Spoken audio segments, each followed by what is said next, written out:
Hi everybody, it's Amy here. Thank you so much for clicking on the video and for continuing the journey with me on self-development tips in 10 minutes or less. I'm excited about what we'll talk about today. We're going to unpack tools, skills, or habits that you can work on to allow yourself to always be improving, because you might be curious about how do you make sure that you prioritize self-development and that you always make time to be the best version of yourself. So I'm going to share with you 3 ways that you can do this. So let's dive into the first one. The very first one is embracing curiosity like a badge of honor. Think about the things that you are naturally curious about and let your curiosity run the show in a way. If you think about it, when you're curious about something, it's that natural spark of motivation that you need to get going on something, to dive deep into getting to understand it, to learn more about it.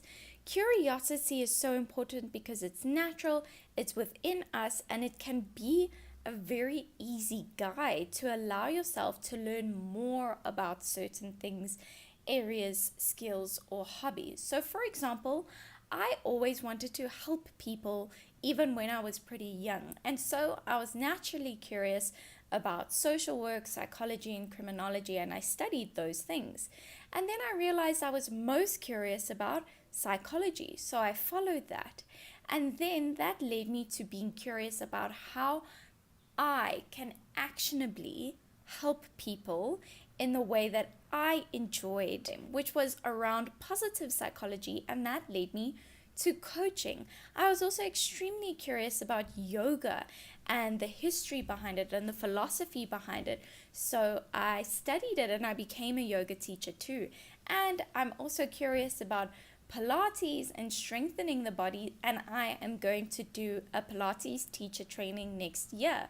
So think about the things that you are curious about and follow that. Let that be a guide, because it's going to be an easy motivator at the start, and it's also so uniquely you and authentically you. It helps you to follow what actually is interesting even when nobody else is telling you what you should do.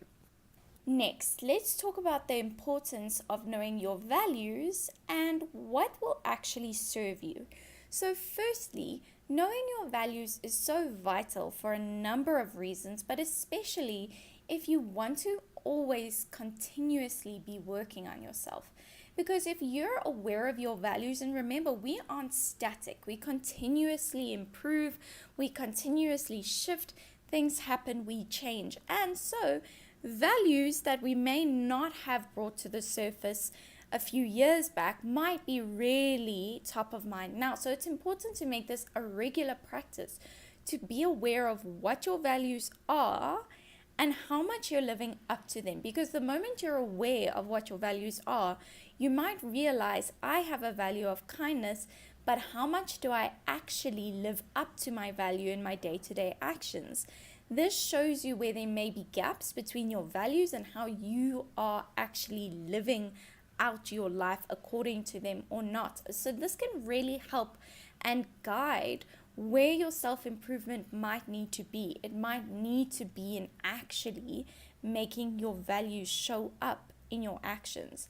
And very similar to this is really understanding what you're good at, what you might want to be good at, and how it might help you, because you don't want to spend time learning about something or improving on something that you're not good at, that you don't want to be good at, and that's not going to serve you in any way. So just make sure that whatever you do invest your time in, you might be curious about it, so there's natural excitement there, that it aligns with your values in some kind of way, and that you might already be a bit good at it, so you want to improve it, or you want to be very good at it, or it's going to serve you in your work, in your personal life, in your hobby, whatever it is, it's going to serve you in some way. So just remember that. And I got this idea of trying to stay as much as you can in your zone of genius from Gay Hendricks' book, The Big Leap, where he speaks about don't waste time on things that you don't want to be good at, that you aren't good at, or that won't serve you in some kind of way. Lastly, let's talk about the importance of measuring your progress and celebrating your milestones. Firstly, whatever you do, however you improve, however you move forward on your self-development journey, you're curious about it, aligns with your values, and it serves you, make sure that you have a way of measuring your progress. It doesn't have to be super stringent, and it definitely depends on what you choose to do. For example, my yoga teaching course was inherently measurable because it was a course that you could see where you were in the course and how much of the course you had done. So some things like that are quite measurable. But when I wanted to improve my fitness, I needed to come up with that measure. I needed to tick off days on a calendar so that in the beginning I was exercising 3 times a week, and maybe that moved up to 4, and so on and so on. But for a good 8 months, I used to tick off every day that I exercised so that you have some sort of measure of your progress and how you're doing. So you can do it that way, or you can even ask for feedback. If it's something related to your work or other people, they may be able to see progress from their perspective. You can regularly ask for feedback. Or if it's quite a personal thing, you can regularly reflect on your progress. Maybe every week, maybe every 2 weeks, you give yourself a bit of time where you can reflect on your progress in a chosen area. Maybe it's on public speaking, maybe it's on being more sociable, whatever it is. Wherever you choose to improve, think of a way of measuring it, because it really helps to keep you on track, and it really helps to see how much you have actually succeeded and how much you have progressed, which is extremely uplifting. Very similar to this is actually celebrating your wins or your milestones. So naturally there are smaller milestones, and then there are bigger ones. I might celebrate my first year of university, which was a relatively smaller milestone, and then I might also celebrate my entire degree of university, or I could even celebrate writing one test. Whatever it is, again, it differs depending on what you're actually doing. So you might have to be creative if you don't have milestones that are embedded in whatever you choose to do or wherever you choose to improve.